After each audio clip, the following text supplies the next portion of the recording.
कपीशो वासुदेवः प्रद्युम्नो अमितविक्रमः सङ्कर्षणो निरुद्धश्च शेषाद्रिपतिरेव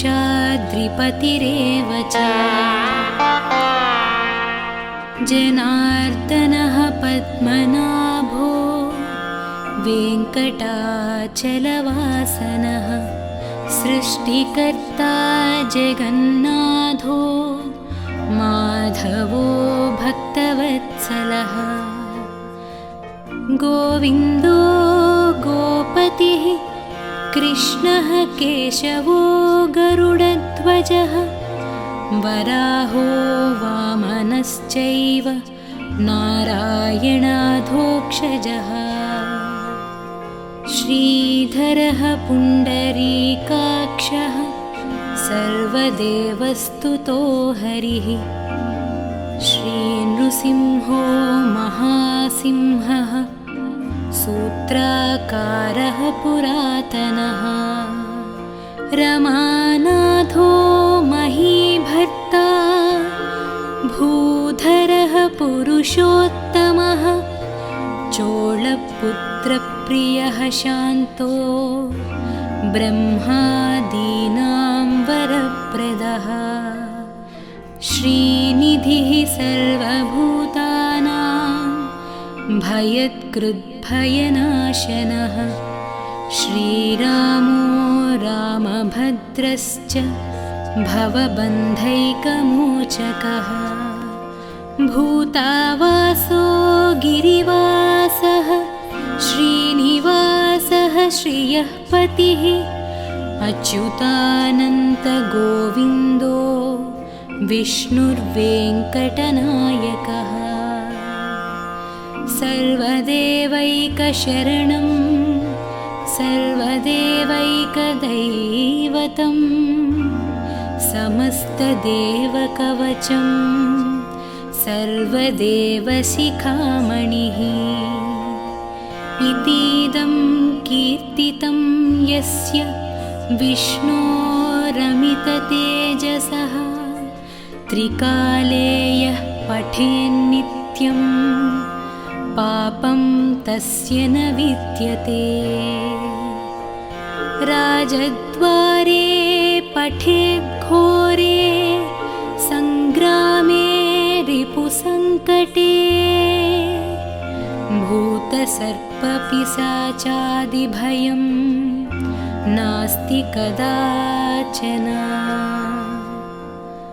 अपुत्रो लभते पुत्रान् निर्धनो धनवान् भवेत् रोगार्तो मुच्यते रोगात् बद्धो मुच्येत बन्धनात् यद्यदिष्टतमं लोके तत्तत् प्राप्नोत्यसंशयः ऐश्वर्यं राजसम्मानं भुक्तिमुक्तिफलप्रदम् विष्णोर्लोकैकसोपानं सर्वदुःखैकनाशनं सर्वैश्वर्यप्रदं नॄणां सर्वमङ्गलकारकम् मायावि परमानन्दं त्यक्त्वा वैकुण्ठमुत्तमं स्वामि पुष्करिणीतीरे रमया सह मोदते कल्याणाद्भुतगात्राय कामितार्थप्रदायिने श्रीमद्वेङ्कटनाथाय श्रीनिवासाय मङ्गलम् इति श्रीब्रह्माण्डपुराणे ब्रह्मनारदसंवादे वेङ्कटगिरिमहात्म्ये श्रीवेङ्कटेश अष्टकं सम्पूर्णम्।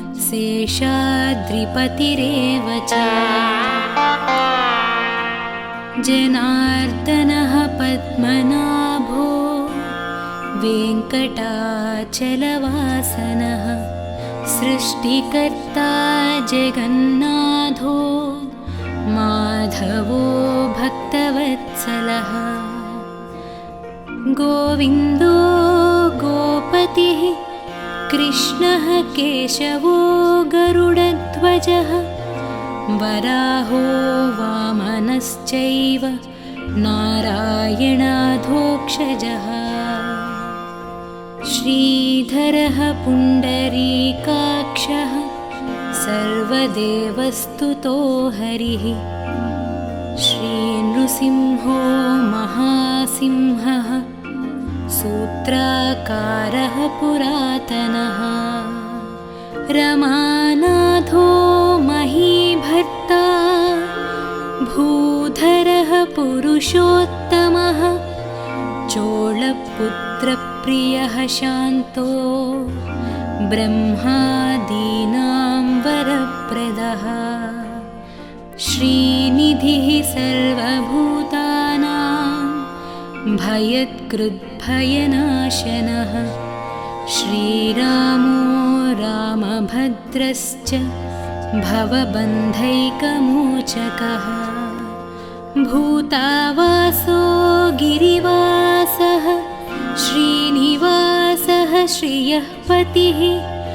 अच्युतानन्तगोविन्दो विष्णुर्वेङ्कटनायकः। सर्वदेवैकशरणं सर्वदेवैकदैवतं समस्तदेवकवचं सर्वदेवशिखामणिः। इतीदं कीर्तितं यस्य विष्णोरमिततेजसः त्रिकाले यः पठेन्नित्यं पापं तस्य न विद्यते। राजद्वारे पठेद्घोरे सङ्ग्रामे रिपुसङ्कटे। भूतसर्पपिशाचादिभयं नास्ति कदाचन। अपुत्रो लभते पुत्रान् निर्धनो धनवान् भवेत्। रोगार्तो मुच्यते रोगात् बद्धो मुच्येत बन्धनात्। यद्यदिष्टतमं लोके तत्तत् प्राप्नोत्यसंशयः। ऐश्वर्यं राजसम्मानं भुक्तिमुक्तिफलप्रदम्। विष्णोर्लोकैकसोपानं सर्वदुःखैकनाशनं। सर्वैश्वर्यप्रदं नॄणां सर्वमङ्गलकारकम्। मायावि परमानन्दं त्यक्त्वा वैकुण्ठमुत्तमम्। स्वामी पुष्करिणीतीरे रमया सह मोदते। कल्याणाद्भुतगात्राय कामितार्थप्रदायिने श्रीमद्वेङ्कटनाथाय श्रीनिवासाय मङ्गलम्। इति श्रीब्रह्माण्डपुराणे ब्रह्मनारदसंवादे वेङ्कटगिरिमहात्म्ये श्रीवेङ्कटेश अष्टकं सम्पूर्णम्।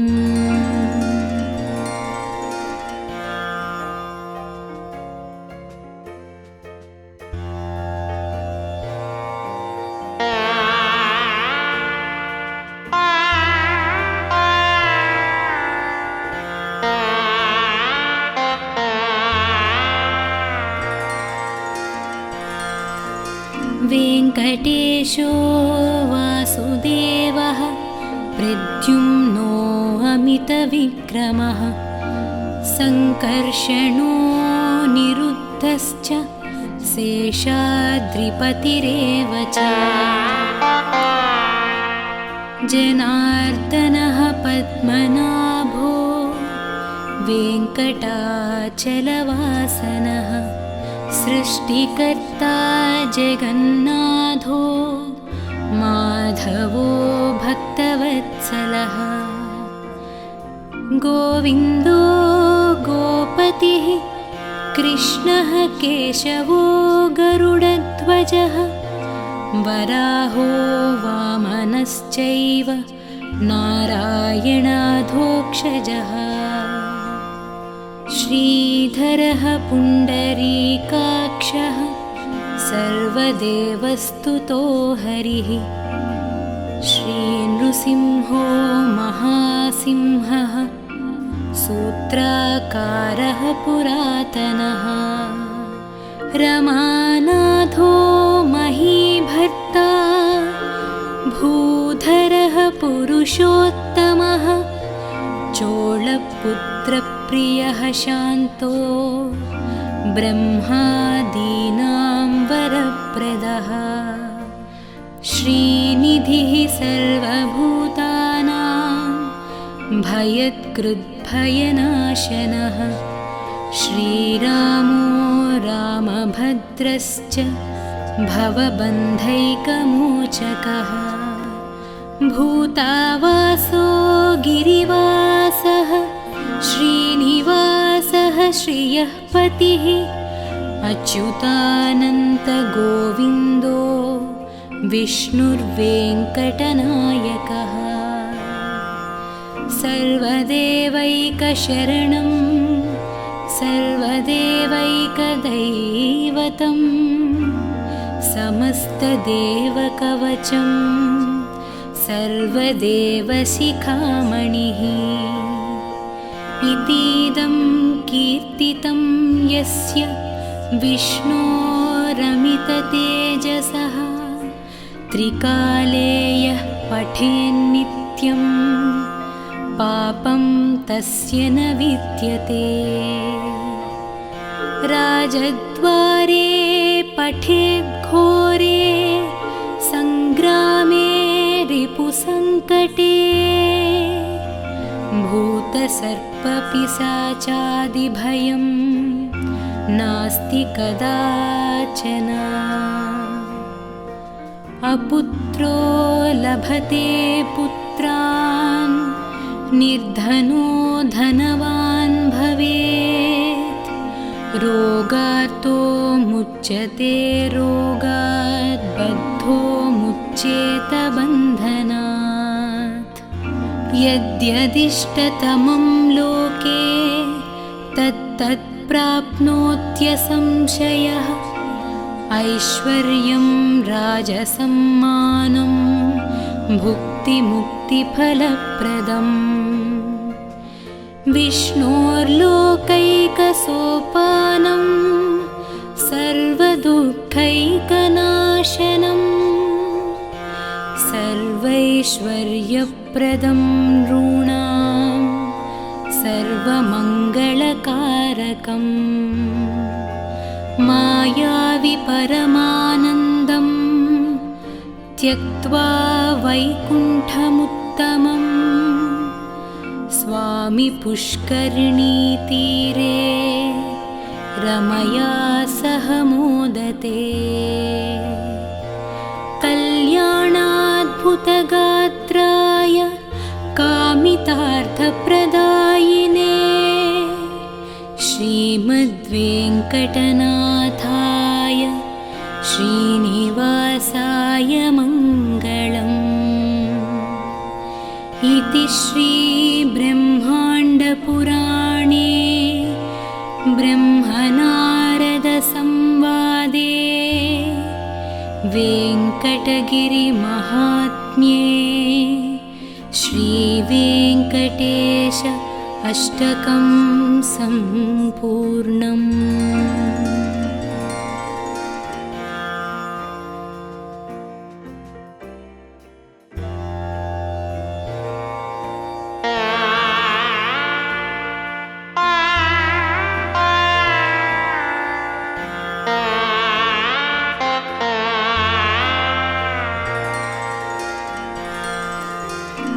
वेङ्कटेशो वासुदेवः प्रद्युम्नो अमितविक्रमः सङ्कर्षणो निरुद्धश्च शेषाद्रिपतिरेव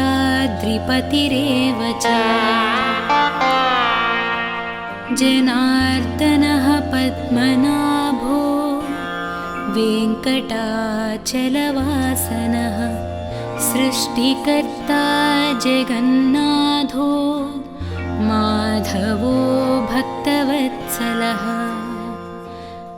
गोविन्दो गोपतिः कृष्णः केशवो गरुडध्वजः वराहो वामनश्चैव नारायणाधोक्षजः श्रीधरः पुण्डरीकाक्षः सर्वदेवस्तुतो हरिः श्रीनृसिंहो महासिंहः सूत्राकारः पुरातनः रमानाथो महीभर्ता भूधरः पुरुषोत्तमः चोळपुत्रप्रियः शान्तो ब्रह्मादीनां वरप्रदः श्रीनिधिः सर्वभूतानां भयत्कृद्भयनाशनः श्रीरामो रामभद्रश्च भवबन्धैकमोचकः भूतावासो गिरिवासः श्रीनिवासः श्रियः पतिः अच्युतानन्तगोविन्दो विष्णुर्वेङ्कटनायकः सर्वदेवैकशरणं सर्वदेवैकदैवतं समस्तदेवकवचं सर्वदेवशिखामणिः इतीदं कीर्तितं यस्य विष्णोरमिततेजसः त्रिकाले यः पठेन्नित्यं पापं तस्य न विद्यते राजद्वारे पठेद्घोरे सङ्ग्रामे रिपुसङ्कटे भूतसर्पपिशाचादिभयं नास्ति कदाचन अपुत्रो लभते पुत्रान् निर्धनो धनवान् भवेत् रोगार्तो मुच्यते रोगात् बद्धो मुच्येत बन्धनात् यद्यदिष्टतमं लोके तत्तत् प्राप्नोत्यसंशयः ऐश्वर्यं राजसम्मानं भुक्तिमुक्तिफलप्रदम् विष्णोर्लोकैकसोपानं सर्वदुःखैकनाशनं सर्वैश्वर्यप्रदं नृणां सर्वमङ्गलकारकम् मायावि परमानन्दं त्यक्त्वा वैकुण्ठमुत्तमं स्वामि पुष्करिणीतीरे रमया सह मोदते कल्याणाद्भुतगात्राय कामितार्थप्रदायिने श्रीमद्वेङ्कटनाथाय श्रीनिवासाय मङ्गलम् इति श्रीब्रह्माण्डपुराणे ब्रह्मनारदसंवादे वेङ्कटगिरिमहात्म्ये श्रीवेङ्कटेश अष्टकं सम्पूर्णम्।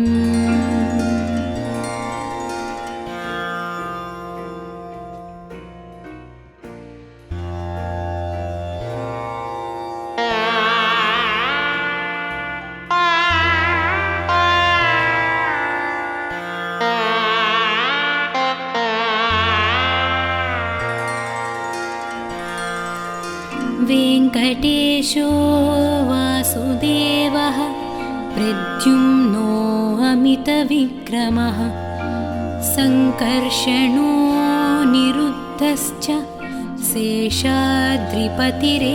च जनार्दनः पद्मनाभो वेङ्कटाचलवासनः सृष्टिकर्ता जगन्नाथो माधवो भक्तवत्सलः गोविन्दो गोपतिः कृष्णः केशवो गरुडध्वजः वराहो वामनश्चैव नारायणाधोक्षजः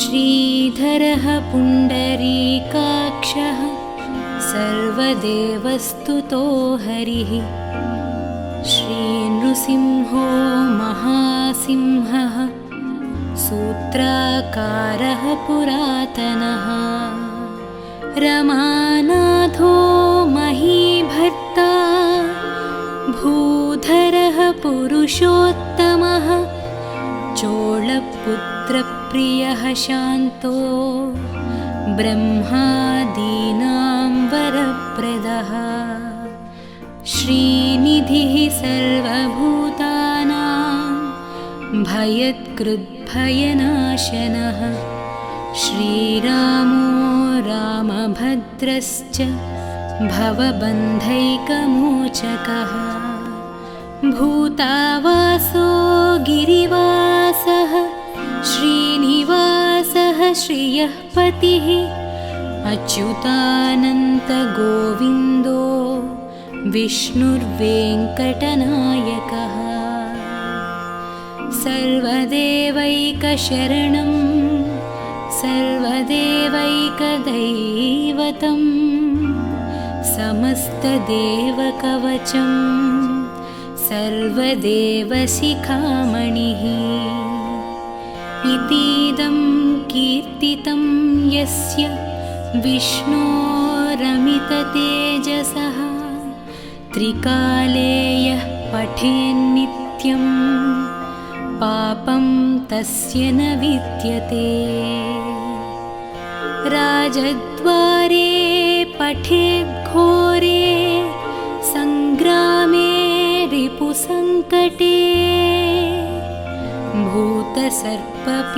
भूतसर्पपिशाचादिभयं नास्ति कदाचन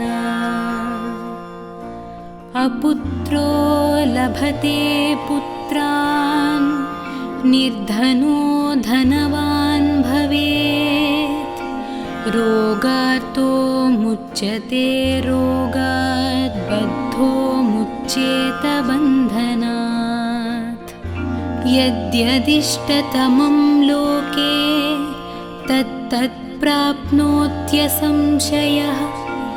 ऐश्वर्यं राजसम्मानं भुक्तिमुक्तिफलप्रदम् विष्णोर्लोकैकसोपानं सर्वदुःखैकनाशनं सर्वैश्वर्यप्रदं नॄणां सर्वमङ्गलकारकम् मायावि परमानन्दं त्यक्त्वा वैकुण्ठमुत्तमम् स्वामि पुष्करिणीतीरे रमया सह मोदते कल्याणाद्भुतगात्राय कामितार्थप्रदायिने श्रीमद्वेङ्कटनाथाय श्रीनिवासाय मङ्गलम् इति श्रीब्रह्माण्डपुराणे ब्रह्मनारदसंवादे वेङ्कटगिरिमहात्म्ये श्रीवेङ्कटेश अष्टकं सम्पूर्णम्।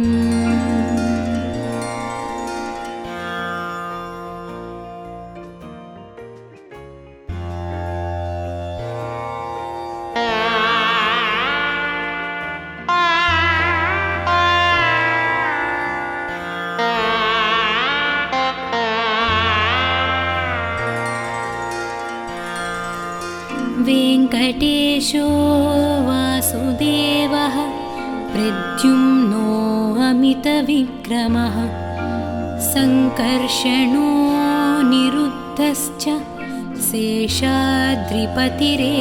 च जनार्दनः पद्मनाभो वेङ्कटाचलवासनः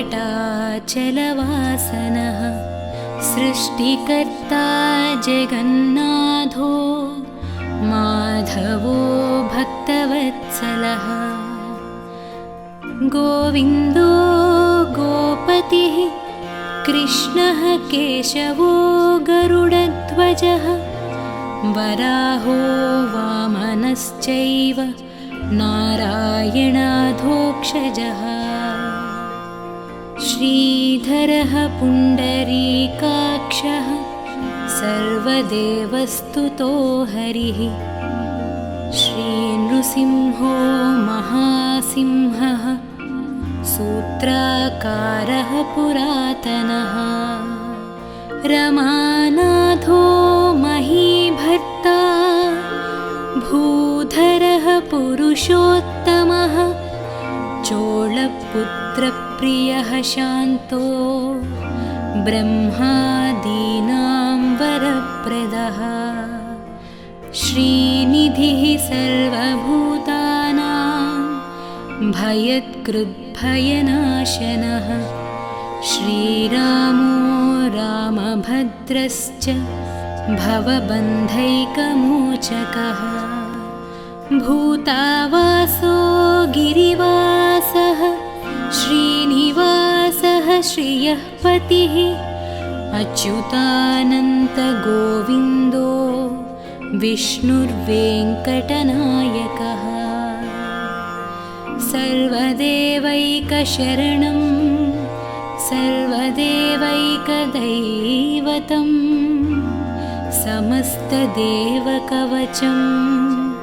सर्वदेवशिखामणिः इतीदं कीर्तितं यस्य विष्णोरमिततेजसः त्रिकाले यः पठेन्नित्यं पापं तस्य न विद्यते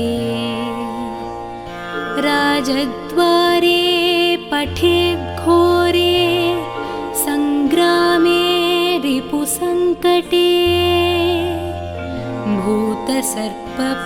भूतसर्पपिशाचादिभयं नास्ति कदाचन अपुत्रो लभते पुत्रान् निर्धनो धनवान् भवेत् रोगार्तो मुच्यते रोगात् बद्धो मुच्येत बन्धनात् यद्यदिष्टतमं लोके तत्तत् प्राप्नोत्यसम्